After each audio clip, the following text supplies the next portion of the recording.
Hello students, इस video lecture में मैं बताऊंगा आपको converge of mid point theorem क्या होता है। फिर मैं करूंगा इस थ्योरम को प्रूफ और थ्योरम प्रूफ करने के बाद मैं सॉल्व करूंगा इसके बेसिस पे कॉन्सेप्चुअल न्यूमेरिकल्स, जिससे आपका कॉन्सेप्ट बिल्कुल अच्छे से क्लियर हो जाएगा। सो स्टूडेंट्स, मैं अगर बातें करूँ इस थ्योरम की तो मैं सबसे पहले ड्रॉ करूँगा एक ट्रायंगल्स, जहाँ से मैं आपको इसकी बातों को एक्सप्लेन कर पाऊँ। तो ये जी आपका एक ट्रायंगल्स आप देख पा रहे हो, है ना। ये आपका क्या है, ये आपका है एक ट्रायंगल्स, जैसा कि आप देख पा रहे हो, है ना, ये वाला। मैं अगर इस ट्रायंगल को नेम दूं तो ये हो जाएगा आपका ABC। स्टूडेंट्स, ये थ्योरम ये कहता है कि किसी ट्रायंगल के एक साइड के मिड पॉइंट से, मान लेते हैं कि ये जो E है it is the mid point of, है ना, AB। ये जो पॉइंट E है जी it is the mid point of AB। अगर मैं इस ट्रायंगल्स के किसी एक साइड्स के मिड पॉइंट से अगर हम एक लाइन ड्रॉ करें जो सेकेंड साइड के पैरेलल हो ना, इसके पैरेलल हो, इस वाले साइड के क्या हो जी, पैरेलल हो। देखो मैं ड्रॉ कर रहा हूँ, इसके क्या हो, पैरेलल हो। तो ये थर्ड साइड को किसी पॉइंट पे इंटरसेक्ट करेगी, और ये जिस पॉइंट पे करेगी इंटरसेक्ट, वो पॉइंट इस साइड का मिड पॉइंट होगा, है ना। यही कहता है ये converge of mid point theorem. Students, अगर मैं बातें करूँ टू प्रूफ में कि हमें प्रूफ क्या करना है, किसी स्टेटमेंट को हमें प्रूफ करना है ना, तो इसके लिए मैं यहाँ पे सिंपल से कह सकता हूँ, मेरे प्यारे बच्चों को ऐसा कर सकता हूँ, क्या ये सकता हूँ कि F is the mid point of, है ना, F is mid point, F is mid point of क्या, AC। या मैं इस बात को इस तरीके से भी कह सकता हूँ, देखो ध्यान से, मैं इस बात को ऐसे भी कह सकता हूँ कि AF बराबर होगा किसके, CF के, है ना। ये बातें हमको प्रूफ करनी है। तो सबसे पहले मैं क्या करूँगा, कंस्ट्रक्शन करूँगा ना। मैं यहाँ पे करूँगा जी कंस्ट्रक्शन। क्या करूँगा, चलो इस बात को पहले लिख लेता हूँ। मैं यहाँ पे करने वाला हूँ मेरे प्यारे बच्चों कंस्ट्रक्शन। क्या करूँगा जी मैं कंस्ट्रक्शन में, देखो ध्यान से, मैं इस CF से एक लाइन ड्रॉ करूँगा, C से लाइन ड्रॉ करूँगा जो बिल्कुल BA के पैरेलल होगा। अरे भाई, अगर मैं बातें करूँ एक लाइन की, है ना, जो इसके बिल्कुल पैरेलल हो, तो ये वही लाइन है जी, है ना, जिसको मैं डॉटेड द्वारा ड्रॉ कर रहा हूँ। तो मैंने ड्रॉ किया क्या, इसको मैं डाल देता हूँ। मैंने ड्रॉ किया एक लाइन CD, मैंने ड्रॉ किया मेरे प्यारे बच्चों एक लाइन, है ना, CD, ये वाला CD, ये वाला जो किसके पैरेलल है, जो बिल्कुल पैरेलल है इसके BA के, क्या है जी, पैरेलल है। और मैंने इस EF को प्रोड्यूस कर दिया, क्या कर दिया जी, प्रोड्यूस कर दिया अप टू D। तो मैं यहाँ लिख सकता हूँ मेरे प्यारे बच्चों, मैं यहाँ लिख सकता हूँ कि मैं लिख सकता हूँ जी draw CD parallel to BA and, है ना, and produce EF and produced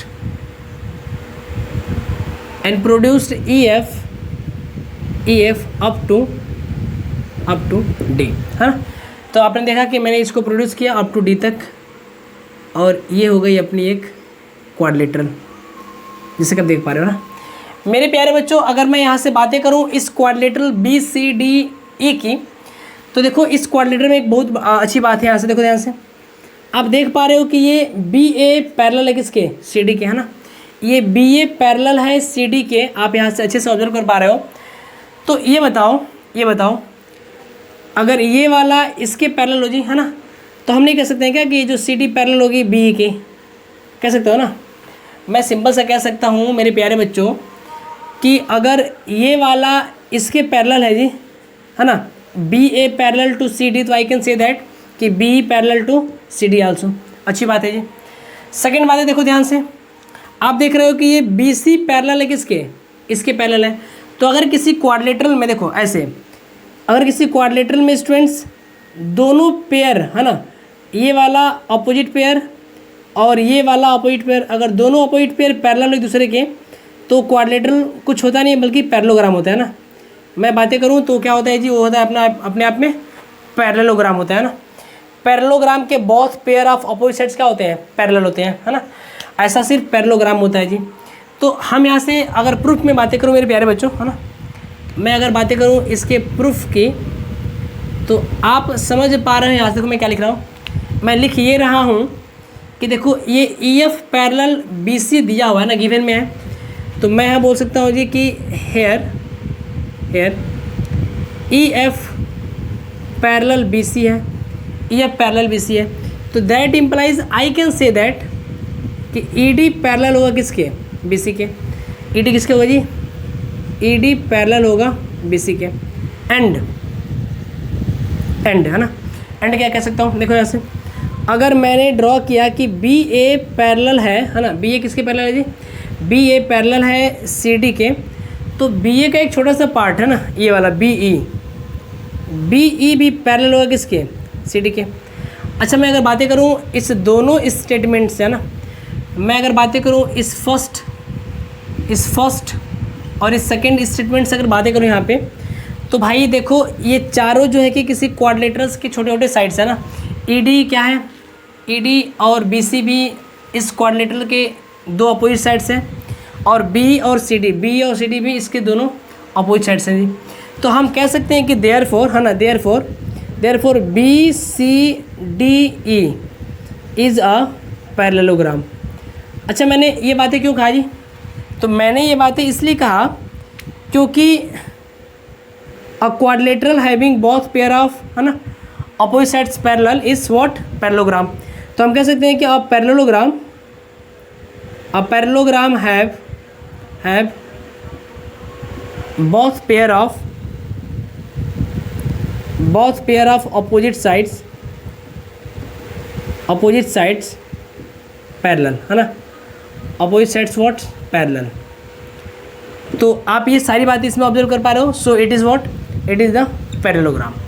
तो अब बताओ मेरे प्यारे बच्चों, अगर ये पैरेललोग्राम हो गया तो पैरेललोग्राम के ऑपोजिट साइड्स बराबर होती हैं जी, है ना, है कि नहीं है। तो मैं यहाँ नहीं कह सकता हूँ क्या, यहाँ पे मैं कह सकता हूँ कि सी डी बराबर होगा किसके, बी के। तो मैं बोल सकता हूँ यहाँ से मेरे प्यारे बच्चों कि जो सी डी होगा वो बराबर होगा किसके, बी के, पहली बात। एंड सेकेंड बात है, मैं कह सकता हूँ मेरे प्यारे बच्चों कि ये जो बी सी होगा ना ये बराबर होगा ए डी के, है ना। इससे मैं कह सकता हूँ कि जो बी सी होगा ये बराबर होगा किसके, ई डी के। ये बातें आप अच्छे से याद रखिएगा कि ऑपोजिट साइड्स क्या होते हैं, बराबर होते हैं। और इसका रीज़न क्या है, रीज़न ये है कि ऑपोजिट साइड्स ऑफ, है ना, ऑपोजिट साइड ऑफ पैरेललोग्राम, तो ये होते हैं बराबर, है ना। नाउ फ्रेंड्स अब मैं बातें करूँ यहाँ पे कुछ इसी से जुड़े हुए अलग टर्म्स की। तो मैं यहाँ पे देखो क्या कह सकता हूँ। अच्छा ये बताओ, मैं अगर ले लूँ ये दोनों ट्रिंगल्स, ये वाला और ये वाला, है ना, तो देखो ध्यान से इन दोनों ट्रिंगल्स में मैं आपको ये बता रहा हूँ मेरे प्यारे बच्चे कि अगर अपने पास एक लाइन ऐसे हो जी और एक लाइन ऐसे हो और कोई इसको ट्रांसवर्सल ऐसे करे इंटरसेक्ट, तो ये वाला एंगल इसके बराबर होता है ना। ये अल्टरनेट इंटीरियर एंगल देख पा रहे हो क्या, बनना है जेड, अल्टरनेट इंटीरियर एंगल है मेरे प्यारे बच्चों। तो हम नहीं कह सकते क्या कि ये वाला जो एंगल है एंगल 1 ये बराबर होगा एंगल 2 के। देखो ये दोनों लाइन पैरेलल है और ये इसको काट रही है, तो एंगल 1 एंगल 2 ये क्या होगा, बराबर होगा अल्टरनेट इंटीरियर एंगल से। और ये देखो जी ये वाला, ये वर्टिकली अपोजिट एंगल्स है ना, तो मैं कह सकता हूँ कि एंगल 3 बराबर होगा एंगल 4 के। दो बातें। तीसरी बात है देखो ध्यान से। अच्छा ये बताओ, अभी आपने प्रूफ किया कि ये वाली साइड इसके बराबर है ना, लेकिन ये वाली साइड इसके बराबर है कि नहीं है। तो हम नहीं कह सकते कि ये वाली साइड इसके बराबर होगी। तो भाई एंगल साइड से ये दोनों ट्रेंगल्स हो गए कंग्रुएंट, है ना। तो मैं यहाँ लिख सकता हूँ मेरे प्यारे बच्चों की इन ट्रेंगल्स क्या नाम दे दूँ, नाम देता हूँ A F E, in triangles A F E and C F D. मैं क्या कह रहा हूँ जी, मैं यहाँ कह रहा हूँ कि इसमें एंगल 1 बराबर होगा एंगल 2 के, है ना। रीजन क्या रहेगा इसका, अल्टरनेट इंटीरियर एंगल्स। अरे मेरी प्यारे बच्चों अल्टरनेट इंटीरियर एंगल्स। मैं बातें करूँ इसमें से ये हो जाएगा एंगल 3 बराबर होगा एंगल 4 के। कैसे जी, वर्टिकली ऑपोजिट एंगल से, है ना। और थर्ड बातें क्या है देखो ध्यान से, मैं बताना चाहता हूँ मेरे प्यारे बच्चों को इसका जो ये होगा, इसका जो ए ई होगा, ए ई ये बराबर होगा किसके, सी डी के। मेरी बातें आपको समझ में आ रही है ना। मैं बताना चाहता हूँ मेरे प्यारे बच्चों की A E is equal to B E. मैं बोलना चाहता हूँ कि जो बी ई है बराबर है किसके, ए ई के, है ना, क्योंकि E is the mid point of A B. तो मैंने बोल दिया कि ये इसके बराबर होता, लेकिन ये मैं इसके बराबर दिखा रहा हूँ ना, तो ए ई बराबर मैंने लिख दिया सी डी। तो हम कह सकते हैं therefore triangle A F E is congruent to triangles C F D. कैसे भैया, तो ये दोनों ट्रेंगल्स कॉन्ग्रुएंट कैसे हैं, तो एंगल साइड से, है ना, एंगल साइड से ये दोनों क्या है, कॉन्ग्रुएंट होगा। अच्छा ये बताओ, अगर ये दोनों ट्रेंगल्स कॉन्ग्रुएंट हैं तो इसके कॉरेस्पॉन्डिंग पार्ट्स, है ना, इसका कॉरेस्पॉन्डिंग पार्ट क्या है जी, इसका कॉरेस्पॉन्डिंग पार्ट्स ये ए एफ जो है सी एफ के क्या होगा, बराबर होगा। तो मैंने नहीं लिख सकता हूँ क्या, मैं लिख सकता हूँ ना यहाँ पे AF is equal to CF। कैसे भैया, तो मैं रीजन में कह सकता हूँ मेरे प्यारे बच्चों CP से ना, these are the corresponding parts of congruent triangles है ना, so they will be equal. तो हम कह सकते हैं कि AF बराबर होगा किसके, CF के। तो अगर ये AF CF के बराबर होगा तो हम कह सकते हैं therefore F is mid point है ना, F is mid point of what, AC है ना। तो ये बातें हमको करनी थी प्रूफ, और मैंने कर दी इसको प्रूफ। मेरे प्यारे बच्चों, मैं आपसे बताना ये चाहता हूँ है ना, मेरे सभी स्टूडेंट्स कि अगर आपके पास एक ट्रायंगल हो जो देखो ऐसे है ना, मैं बोल रहा हूँ आपके पास एक ऐसे ट्रायंगल हो, ऐसे ट्रायंगल हो, इसका नाम है PQR है ना, PQR।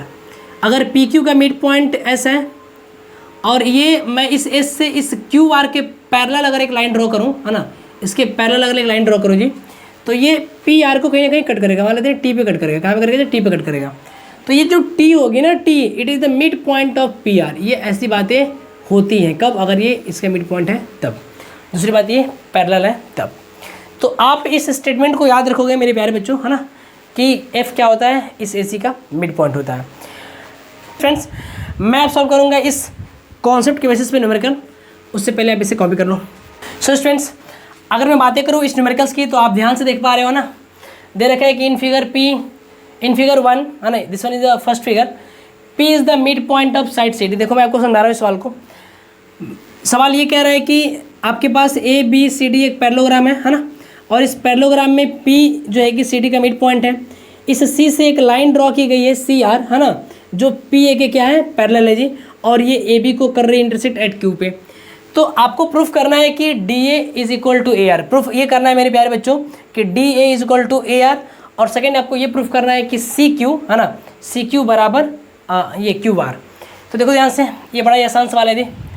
मैं अगर इस सवाल को सॉल्व करूँ मेरे प्यारे बच्चों है ना, तो ये बड़ा ही आसान है जी। आसान इस बात से है, देखो मैं इसको एक बार इसको अलग ड्रॉ करता हूँ। देखो एक मैं ट्रायंगल यहाँ ड्रॉ करता हूँ, सेम टू सेम इस ट्रायंगल ड्रॉ करता हूँ। आप अच्छे से ऑब्जर्व करो मेरी बातों को, मेरे सभी प्यारे बच्चे। देखो मेरे सभी प्रिय स्टूडेंट्स, मेरी बातों को आप ऑब्जर्व करो। आपको हमारी बातें बड़ा ही ईजीएस्ट तरीके से समझ में आएंगी ना, अगर आप मेरी बातों को ऑब्जर्व कर रहे हो। तो मैं बता रहा हूँ कि ये वाला DC है ना, ये वाला R है। मैं इस DR के ऊपर एक पॉइंट ले रहा हूँ A है ना, पॉइंट A, और इस DC के ऊपर ले रहा हूँ पॉइंट P, और यहाँ से मैं ड्रॉ कर रहा हूँ एक लाइन है ना, एक लाइन ड्रॉ करो ऐसे, it is the point P है। और ये क्या है ना, दे रखा है आपको, देखो ये दे रखा है कि ये वाली जो है कि इसके पैरेलल है। देखो मैंने ड्रॉ किया वहाँ पे पैरेलल है। तो आपको प्रूफ ही करना है ना कि DA और ये AR क्या होगा, इक्वल होगा। तो मैं यहाँ लिखता हूँ पहले टू प्रूफ है ना, मैं लिख लेता हूँ जी टू प्रूफ। क्या हमें प्रूफ करना है, मैं इस बात को लिख लेता हूँ। तो पहला प्रूफ तो आपको ये करना है कि DA is equal to AR, और सेकेंड प्रूफ तो आपको ये करना है जी CQ is equal to QR। ये बातें प्रूफ करनी है। मैं अगर इसको प्रूफ करने की बातें करूँ मेरे प्यारे बच्चों है ना, मैं अगर इस स्टेटमेंट को प्रूफ करने की बातें करूं मेरे सभी प्रिय स्टूडेंट्स, तो मेरी बात को ध्यान समझो। देखो इसमें दे रखा है ना, दे रखा है कि P is the mid point of DC। तो मैं यहाँ लिखूंगा इन ट्रायंगल, मैं लिखूंगा जी in triangle DRC, in triangle DRC है ना, P इज़ मिड पॉइंट है ना, P is mid point of DC है ना, and PA is parallel to CR, PA is parallel to CR। तो अच्छा ये बताओ, किसी ट्रायंगल्स के अंदर अगर ये मिड पॉइंट है और यहाँ से एक मैं लाइन ड्रॉ कर रहा हूँ इस सेकेंड साइड के पैरेलल, तो ये थर्ड साइड को जहाँ पे भी करेगी इंटरसेक्ट, वो पॉइंट इस साइड्स का मिड पॉइंट होगा। गलत तो नहीं बोल रहा हूँ। तो हम कह सकते हैं कि देयरफॉर हम क्या कह सकते हैं जी, हम कह सकते हैं यहाँ से therefore A is mid point है ना, therefore A is mid point of what, DR। अब अगर कैसे, ये रीजन क्या होगा, तो रीजन होगा converse of mid point theorem. Reason होगा जी converse of mid point theorem, MPT, converse of mid point theorem से। तो ये बताओ, अगर ये ए मिड पॉइंट होगा तो हम नहीं कह सकते हैं क्या यहाँ पे कि जो DR होगा, है ना, DA जो होगा वो इक्वल होगा किसके, AR के। तो हम कह दिए therefore that implies DA is equal to AR, और ये बात हमारी फर्स्ट में प्रूफ हो गई, है ना। मैं अगर बातें करूँ सेकेंड को प्रूफ करने की, मेरे प्यारे बच्चों, देखो इसमें एक फिगर ड्रॉ करता हूँ। मैं फिर से इसी ट्रेंगल को ड्रॉ करूँगा ना, DCR को ड्रॉ करूँगा। देखो ध्यान से, मैं फिर से DCR को ही ड्रॉ करूँगा जी, है ना। देखो मैं ड्रॉ कर रहा हूँ फिर से DCR को, DC, है ना, और ये क्या हो गया, अपना R हो गया। देखो यहाँ पे एक पॉइंट है A, जिसको अभी आपने प्रूफ किया कि ये क्या मिड पॉइंट है, मतलब ये हो गया अपना बराबर। और यहाँ से एक लाइन ड्रॉ की गई है जो Q पे काट रही है। तो जाहिर सी बात है कि अगर ये इसके पैरेलल ड्रॉ किया गया है ना, ये भाई पैरेललोग्राम है, ये क्या है, पैरेललोग्राम है, तो ये लाइन इसके क्या होगी, पैरेलल होगी। तो मैं बताना ये चाहता हूँ कि अगर यहाँ पे ये काट रही है तो फिर Q भी क्या होगा, मिड पॉइंट होगा। ये सब converge of mid point theorem से बातें प्रूफ हो रही हैं। तो मैं फिर से लिखूँगा इन ट्रेंगल्स, है ना, इन ट्रेंगल्स DRC, है ना, DRC, A is the mid point, A is mid point, A is mid point of DR and, है ना, and AQ parallel to DC, AQ parallel to DC। Therefore हम कह सकते हैं मेरे प्यारे बच्चों कि Q इज़ मिड पॉइंट, है ना, हम कह सकते हैं Q is mid point of what, CR। कैसे भैया, तो हम दे सकते हैं इसको रीजन में क्या, कन्वर्ज ऑफ, है ना, converge of mid point theorem, converge of mid point theorem, गलत तो नहीं बोला हूँ मैं, है ना। तो अगर ये QCR का मिड पॉइंट है जी, तो हम नहीं कह सकते क्या यहाँ पे CQ is equal to QR, है ना, मैं ये बातें कह सकता हूँ। तो ये हो गया अपने सेकंड का प्रूफ। तो मेरे प्यारे बच्चों, जहाँ तक हमें उम्मीद है कि आपको इस लेक्चर्स में converge of mid point theorem और उसके ऊपर ये कॉन्सेप्चुअल न्यूमेरिकल बिल्कुल अच्छे ढंग से समझ में आए होंगे। और जहाँ तक हमें उम्मीद है कि आपको converge of mid point theorem क्या होता है, इसको अप्लाई कैसे करते हैं, ये बातें आपको बिल्कुल अच्छे से समझ में आ गई होंगी।